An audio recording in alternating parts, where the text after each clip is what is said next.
This guy is a fighter, man. This is a guy who's gonna stand up and assist your star. He can be used as a spot-up guy or can create for himself.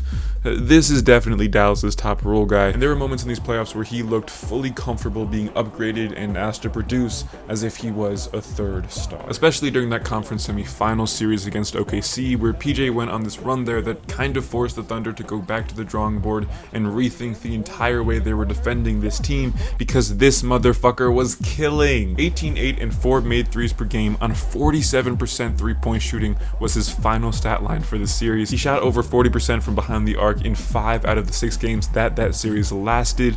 This is exactly the kind of role guy we've been waiting for Luka to be paired alongside with, and the NBA world is a better place now that this superstar finally has himself some adequate help. Moving on to the finals. Some were disappointed by PJ shooting woes, but overall, I think he held his own. Straight up, PJ was not enough to make this series close, but he was just about all the help Luka got, especially early on when Kyrie just was not a factor. I was impressed by his Game 2 performance. 17 and 7 boards was the final stat line. The shot wasn't really falling all series long, and especially in this Game 2, but there were times where he just slid through this great Boston defense, and especially early on there, it seemed as if he was the only guy in white outside of Doncic that could attack and create buckets for himself. It is absurd saying that with fucking Kyrie Irving also out there on the court, but for 2 games, it was true. I don't know. Maybe this was just a product of Boston not really focusing on PJ Washington all too much, but nonetheless, he took advantage of those openings he got, and I think he surprised them a couple times out there. Let's close things off with some season highlights. NBA Finals Game 2, the 4th is closing out, and he has this elite hustle play to snag a rebound away from the reach of a 7'3" Kristaps Porzingis,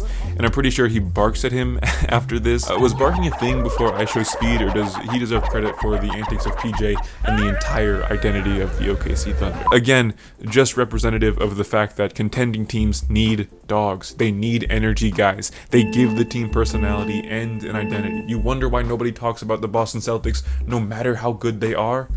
This is your answer. There's no life to that team. PJ brings life to this one. And of course, let's not rattle off season highlights without talking about this sick pose in round 1 against the Clippers. A future first ballot Hall of Famer tried to replicate it a game later and still was overshadowed by a career Charlotte Hornet. Sorry, Paul. That's his bitch. PJ is living it up in his hometown, being his team's enforcer, getting scrappy with other players. Shit, I don't get why more thriving hoopers don't just take a moment to soak it all in, strike a pose, and talk their shit. Folks, don't we love seeing NBA players enjoy themselves? Is this not great? Shout out PJ Washington.